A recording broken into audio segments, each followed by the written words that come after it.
Welcome, Minister, and at the outset, I too want to thank and congratulate the independent group for bringing forward this motion. It's a hugely important discussion. In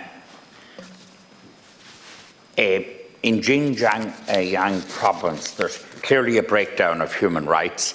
There's a systematic effort to destroy a culture, a heritage, a way of life, and there's effectively, while not on full extermination of, there's effectively, through the sterilisation process and abortion, etc., an effort to exterminate a people. So we're talking about something very serious here. Before I allude to the tribunal, I just thought I'd cite a few other sources, but at this stage there's a universal awareness around this issue, but I thought I'd cite a few more sources, if it was only to read into the record. Now, The Economist on the 12th of July 2021 establishes that there's 1 million in prison camps, that the following things get people into them: contact with relatives overseas, growing a beard, their own cultural and religious behaviour, anything that shows that they're engaging in their traditions. And within the camps, The Economist cites forced labour, torture, forced female sterilisation. And frighteningly, 1 in 10 people at some time end up in these detention centres. 1/6 of very young men, 1/3 of middle-aged men. Shocking statistics. People are sent here through monitoring, surveillance cameras, mobile phones, medical records, etc. They use all of this as a basis to get people in there. There's pressure in so many ways. 16,000 mosques have been destroyed since 2014. 65% of them damaged. 8,000 mosques have actually been demolished, but 16,000 damaged or destroyed in some way. Another source is USA Today from April 2021. Again, forced labour camps, torture, the crime being anything to do with their own culture. 50 people in a cell of 22 centimetres. This is a horror. It's a litany of crimes against humanity. Observed all the time: CCTV, fingernails, extractions, beatings, tiger clamps, just all of that. A programme I watched myself recently, Dispatches on Channel 4, again cited people being submerged in cold water, in cages, metal weights, people being raped, sexual violence, bad food, and the withdrawal of food as a punishment.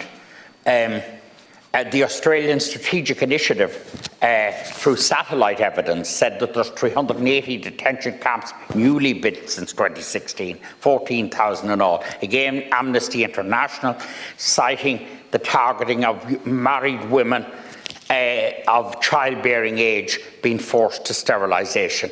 BBC again, and Andrew Marsh showed there in a special report on BBC.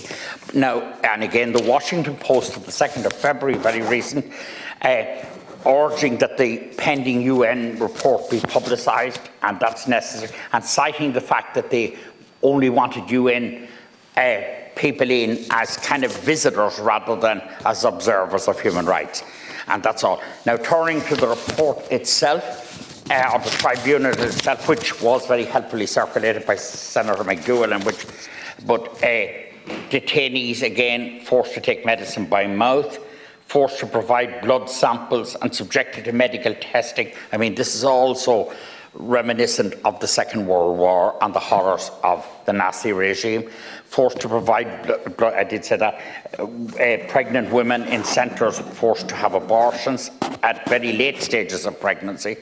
At any stage and at late, by means of intense monitoring, surveillance, people being monitored within the cells constantly on CCTV, but also using facial recognition, advanced technologies to cite people. And in fact, the words on the dispatches programme that I watched a few weeks ago were that it was an open prison, effectively, the entire Xinjiang province.